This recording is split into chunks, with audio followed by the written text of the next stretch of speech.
ಒಂದು ಸರ್ತಿ ನಿಮಗೆ ಬಹಳ ಗಂಭೀರವಾಗಿ ಎಚ್ಚರಿಕೆ ನೀಡಿದ್ದೆ ನಾನು, ಆದ್ರೂ ನೀವು ಅದನ್ನ ಬಿಡಲ್ಲ.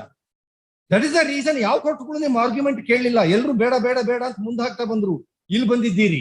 ಈಗ ನೀವು ನಿಮ್ಮಿಬ್ಬರ ವೈವಾಹಿಕ ಜೀವನದ ಪರಿಸ್ಥಿತಿಯನ್ನು ಗುದ್ದಾಡಿ ಗುದ್ದಾಡಿ ಗುದ್ದಾಡಿ ಗುದ್ದಾಡಿ ಯಾವ ಒಂದು ಸ್ಥಿತಿಗೆ ತಲುಪಿದ್ದೀರಿ ಅಂತ ಆದ್ರೆ, ನೀವಿಬ್ಬರ ವೈಯಕ್ತಿಕ ಹಠ, ಇಬ್ಬರಲ್ಲೂ ಮುಂದೆ ನಿಂತಿರೋದು ಕೇವಲ ಹಠ ಹಠ ಮತ್ತು ಹಠ ಮಾತ್ರ, ಅದು ಬಿಟ್ಟು ಬೇರೆ ಏನೂ ಇಲ್ಲ ನಿಮ್ಮಿಬ್ಬರಲ್ಲಿ.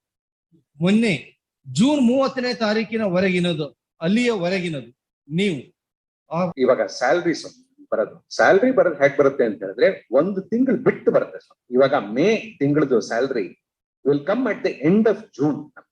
ಮೇ ಎಂಡ್ ಬರೋದಿಲ್ಲ, ಜೂನ್ ಎಂಡ್ ಬರುತ್ತೆ. ಹಾಗಾಗಿ ಪ್ರತಿ ಮೇ ತಿಂಗಳು ಯಾವಾಗ ನನಗೆ ಸ್ಯಾಲ್ರಿ ಬರುತ್ತೋ ಅದನ್ನ ಕರೆಕ್ಟ್ ಆಗಿ ಕಟ್ಕೊಂಡು ಹೋಗ್ತಾ ಇದ್ದೀನಿ. 30 ಬೇಡ, ಸರಿ, ಮೇ 31 ಕೊಟ್ಟಿದ್ದೀರಾ? ಅದರಲ್ಲಿ ಫ್ರಮ್ 2018 ಇಂದ ಟಿಲ್ ಟುಡೇ ಕೊಟ್ಟಿದ್ದೀನಿ.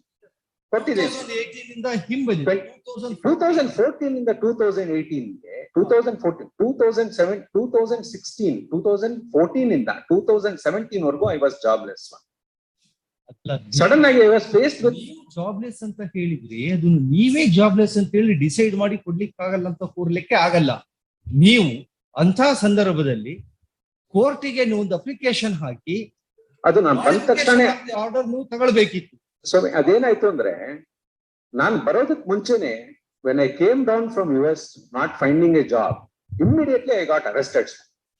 ಜಾಬ್ ನಾನು ಇಲ್ಲಿ ಫೈಂಡ್ ಔಟ್ ಮಾಡೋದಕ್ಕೆ when I was doing that, when I initiated that, immediately she got me arrested. How? 75,000 enhancement ತಗೊಂಡಿದ್ರಲ್ಲ, sudden ಆಗಿ I have to pay that amount ಅಂತ ಹೇಳ್ಬಿಟ್ಟು immediately I got arrested. Total I have spent 14 months in jail. Sudarshan, ನೀವು ಅಪ್ರಸ್ತುತ ವಿಷಯಗಳನ್ನು ಬಹಳ ವೈಭವೀಕರಿಸಿ ದೊಡ್ಡದಾಗಿ ಹೇಳ್ತಾ ಇದ್ದೀರಿ. ಇಲ್ಲ ಸ್ವಾಮಿ, ನನ್ನ ಪಾಯಿಂಟ್ ಅದಲ್ಲ. ಪಾಯಿಂಟ್ ಇಷ್ಟೇ, you are a triple master graduate, a medical professionalist.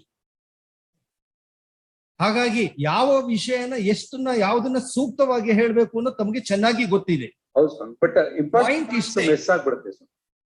2014ರಿಂದ 2018 ಅವಧಿಯಲ್ಲಿ ಮಧ್ಯದ 3 ವರ್ಷಗಳ ಕಾಲದ್ದು ಮೇಂಟೆನೆನ್ಸ್ ನೀವು ಆಕೆಗೆ ಕೊಟ್ಟಿಲ್ಲ ಅನ್ನೋದಾದರೆ, ಆ ಮೇಂಟೆನೆನ್ಸ್ ಕೊಡದೇ ಇರೋದಕ್ಕೆ ಏನೇ ಕಾರಣಗಳಿರಲಿ ಅದನ್ನ ನ್ಯಾಯಾಲಯದ ಗಮನಕ್ಕೆ ತಂದು ಆದೇಶದಲ್ಲಿ ಸೂಕ್ತ ಮಾರ್ಪಾಟುಗಳನ್ನ ಮಾಡಿಸುವ ಪ್ರಯತ್ನವನ್ನು ನೀವು ಮಾಡಿ ಸಫಲರಾಗಿದ್ದೀರಾ?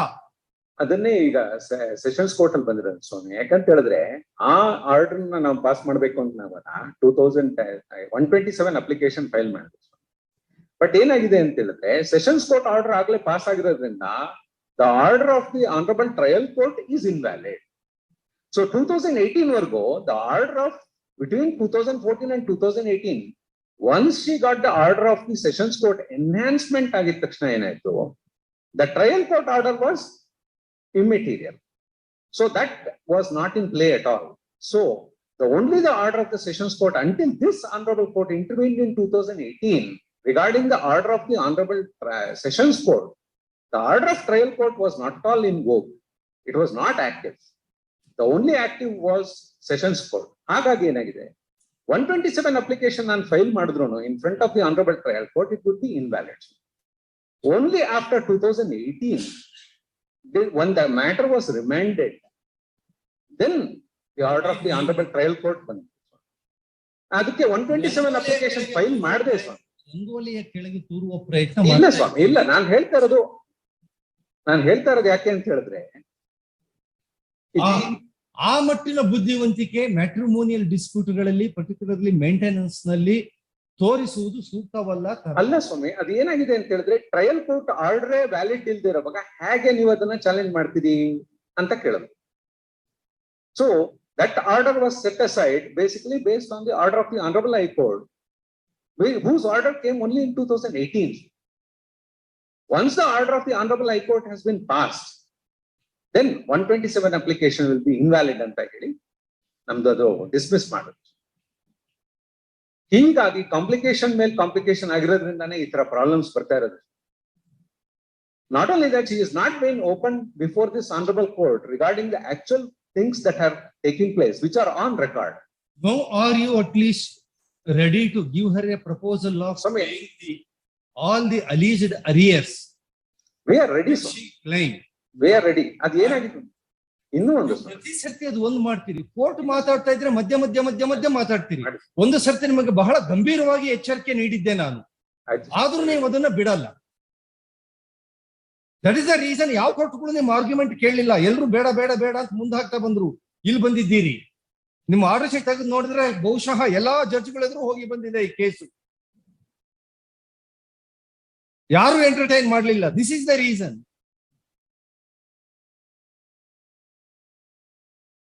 ಇಲ್ಲಿ ಸಾವಧಾನದಿಂದ ನಾನು ಕಳೆದ 2 ತಿಂಗಳಿಂದ ಕೇಳ್ತಾ ಇದ್ದೇನೆ ಕೇಸು. ಗಂಟೆಗಟ್ಟಲೆ ದಿನಗಟ್ಟಲೆ ನಿಮ್ಮ ಆರ್ಗ್ಯುಮೆಂಟ್ ಕೇಳಿದ್ದೇನೆ ನಾನು. ಆದ್ರೂ ನೀವು ಕೋರ್ಟ್ ಏನು ಹೇಳ್ತಾ ಇದ್ದೇನೆ ಅಂತ ಕೇಳಲಿಕ್ಕೆ ನೀವು ತಯಾರಿಲ್ಲ. ಈ ಸಂದರ್ಭದಲ್ಲಿಯೂ ಕೂಡ ನ್ಯಾಯಾಲಯದ ಆದೇಶದ ಪ್ರಕಾರ ಎಷ್ಟು ಬಾಕಿ ಇದೆ, ಆಕೆ ಅನುಸಾರ ಅದು 21 ಲಕ್ಷ. ಆ ಹಣವನ್ನು ನೀಡಿ ಮುಂದಿನ ಮೇಂಟೆನೆನ್ಸ್ ಕುರಿತಂತೆ ನೇಮಿತವಾಗಿ ನೀಡುವ ಷರತ್ತಿಗೆ ಒಳಪಟ್ಟು ಈ ಪೆಟಿಷನ್ ಅನ್ನ ಕಾಂಪೌಂಡ್ ಮಾಡ್ಕೊಳ್ಳಿ, ಸೆಟಲ್ ಮಾಡ್ಕೊಳ್ಳಿ ಅಂತ ನೀವೇನಾದ್ರೂ ಆಕೆಗೆ ಪ್ರಪೋಸಲ್ ನೀಡುವ ಸಾಧ್ಯತೆ ಇದೆಯೇ? So that without much hassle you may get a clean chit of acquittal. ಹೌದು ಸ್ವಾಮಿ, ನಾವು 2018 ನಲ್ಲೇ ಇದು ಪ್ರಪೋಸಲ್ ಮಾಡಿದೀವಿ ಸ್ವಾಮಿ. That is also documented for this honourable court also. ಇದು 8573 2021 ನಲ್ಲಿ ನಾವು ಆರ್ಡರ್ ನೋಡಿದ್ರೆ ಆಗ್ಲಿ ಪ್ರಪೋಸಲ್ ಮಾಡಿದ್ರೆ ಮತ್ತೆ ಮಾಡಬಾರ್ದು ಮಾಡಿದೀವಿ ಸ್ವಾಮಿ. ಅವ್ರು ರಿಜೆಕ್ಟ್ ಮಾಡಿದ್ರು ಅದನ್ನ. ಅವಾಗಿನದಾಯ್ತು, ಈಗಿನದ ನಾವು ಈಗಲೂ ಕೂಡ ಅದನ್ನೇ ಹೇಳ್ತೀವಿ. ಪ್ರಾಪರ್ಟಿ ಈಗ ಏನು ಬಾಕಿ ಕೇಳ್ತಿದ್ದಾರೆ, ಬಾಕಿಯನ್ನು ಬಾಕಿನ ಪೂರ್ತಿ ತೀರ್ಸೋದಕ್ಕೆ ನಾವು ರೆಡಿ ಇದೀವಿ ಅಂತ 2018 ಇಂದ ಹೇಳ್ತಾ ಇದೀವಿ ಸ್ವಾಮಿ. ಈಗ ನೀವು ರೆಡಿ ಇದ್ದೀರಿ? ನಮ್ಮ 21 ಲಕ್ಷ ನಿಮ್ಮ ಪ್ರಕಾರ ಬಾಕಿ ಅಂತ ಹೇಳಿದ್ರೆ ಅದು 21 ಲಕ್ಷ ಎಷ್ಟು ಇರುತ್ತೋ ಕರೆಕ್ಟ್ ಆಗಿ ಸ್ವಾಮಿ ಅದನ್ನ ತೀರ್ಸೋದಕ್ಕೆ ನಾವು ರೆಡಿ ಇದೀವಿ ಸ್ವಾಮಿ. ಇಷ್ಟು ಟ್ರಯಲ್ ಕೋರ್ಟ್ 2014 ಅಂತ ಹೇಳಿದ್ರಿ.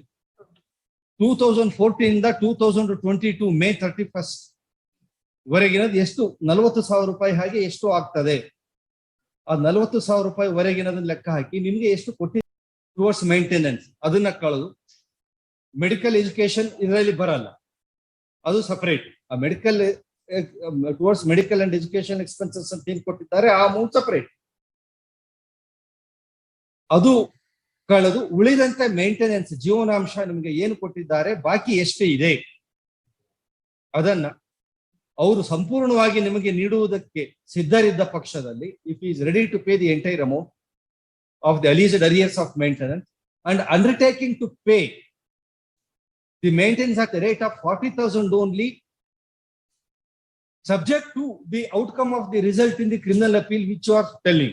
If that court says tomorrow, no, it is 75,000 that has to be paid or 1 lakh that has to be paid, then he may be liable to pay the difference amount. But subject to the outcome of the said case. If he agrees to continue to pay 40,000 rupees every month, and medical and educational expenses as per the order, are ready to compound the matter and agree to give a clean chit to him in so far as this 498A case is concerned, that remains. But here both of you enter into a compromise. Promed Hospital, all the 3 hospital now is working. ಈಗ ನೀವು ಸಹ ಸ್ವಲ್ಪ ಬೇಡದ ವಿಷಯವನ್ನು ಜಾಸ್ತಿ ಹೇಳ್ತಾ ಇದ್ದೀರಿ ಅಷ್ಟೇ. ಬೇಡದ ವಿಷಯನು ಜಾಸ್ತಿ ಹೇಳ್ತಾ ಇದ್ದೀರಿ. ನಾನು ಹೋದ ಸರ್ತಿ ಇಬ್ಬರಿಗೂ ಹೇಳಿದ್ದೆ, ಸಣ್ಣ ಗುಳ್ಳೆನ ಇಬ್ರು ಕೆರೆದು ಅದನ್ನ ಕಜ್ಜಿ ಮಾಡಿ ಗಾಯ ಮಾಡಿ ವಾಸಿಯಾಗದ ರೀತಿಯಲ್ಲಿ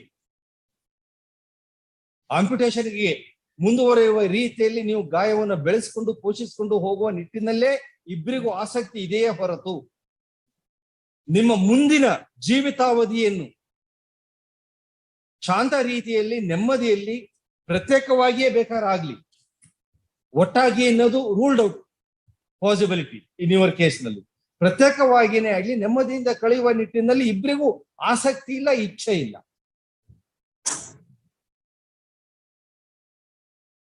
Probably as a doctor he may be in a better position to say. ಸಿಗ್ಮೈಡ್ ಫ್ರಾಂಡಿನ ಒಂದು ಲೇಖನ ನಾನು ಹೈಸ್ಕೂಲ್ ಡೇಸ್ ನಲ್ಲಿ ಓದಿದಾಗ್ಲೇ ಹಾಗೆ ವ್ಯಕ್ತಿಯೊಬ್ಬ ಇನ್ನರ ಅನುಕಂಪಕ್ಕಾಗಿ ಹಾತೊರಿತಾನೆ, ಸಿಗದೇ ಇದ್ದಾಗ ಅದು ತನಗೆ ಬಹಳ ಅವಶ್ಯಕ ಅಂತ ಹೇಳಿ ಪ್ರಯತ್ನ ಪಡ್ತಾನೆ. ಅದು ಕೂಡ ಸಿಗದಾಯಿತು ಅಂತ ಆದಾಗ ಅವನು ಅದನ್ನು ಪಡೆಯುವ ನಿಟ್ಟಿನಲ್ಲಿ ಕೆಲವೊಂದು ಸಲ್ಲದ ಚಟುವಟಿಕೆಗಳಲ್ಲಿ ತೊಡಗುತ್ತಾನೆ. ಇದು ಕೇವಲ ಇನ್ನೊಬ್ಬರ ಗಮನವನ್ನು ಸೆಳೆಯಲಿಕ್ಕೆ, ತನ್ನ ಮೇಲೆ ಅನುಕಂಪ ಪಡೀಲಿಕ್ಕೆ. ಅದರಲ್ಲಿ ಸತತ ಅನುತೀರ್ಣನಾದ್ರು ನಿಷ್ಫಲನಾದ್ರು ಅವನು ಅದನ್ನೇ ಒಂದು ಚಾಳಿಯಾಗಿ ಮುಂದುವರಿಸ್ತಾನೆ. ಕ್ರಮೇಣ ಅದು ತನ್ನನ್ನೇ ತಾನು ಅವನ ಹಕ್ಕು ಅಂತ ಅವನು ಭಾವಿಸ್ಕೊಳ್ತಾನೆ. ಇದು ಬಹುಶಃ ನಿಮ್ಮಿಬ್ಬರ ಕೇಸಿನಲ್ಲಿ ಅಕ್ಷರಶಃ ನಿಜ ಅನ್ನಿಸ್ತಾ ಇದೆ. ಈಗ ನೀವು ನಿಮ್ಮಿಬ್ಬರ ವೈವಾಹಿಕ ಜೀವನದ ಪರಿಸ್ಥಿತಿಯನ್ನು ಗುದ್ದಾಡಿ ಯಾವ ಒಂದು ಸ್ಥಿತಿಗೆ ತಲುಪಿದ್ದೀರಿ ಅಂತ ಆದ್ರೆ, ನಿಮ್ಮಿಬ್ಬರದ ಜೀವನದ ಏಕೈಕ ಗುರಿ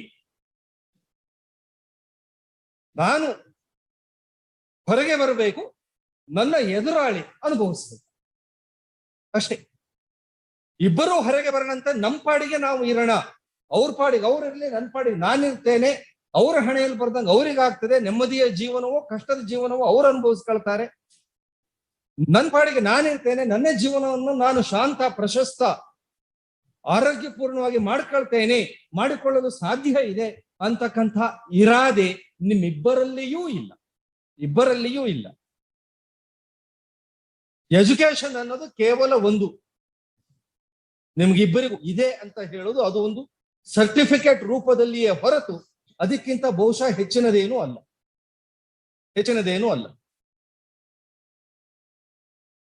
ಕಲೆಗಳಲ್ಲಿ ಪರಮ ಕಲೆ ಜೀವನದ ಲಲಿತ ಕಲೆ.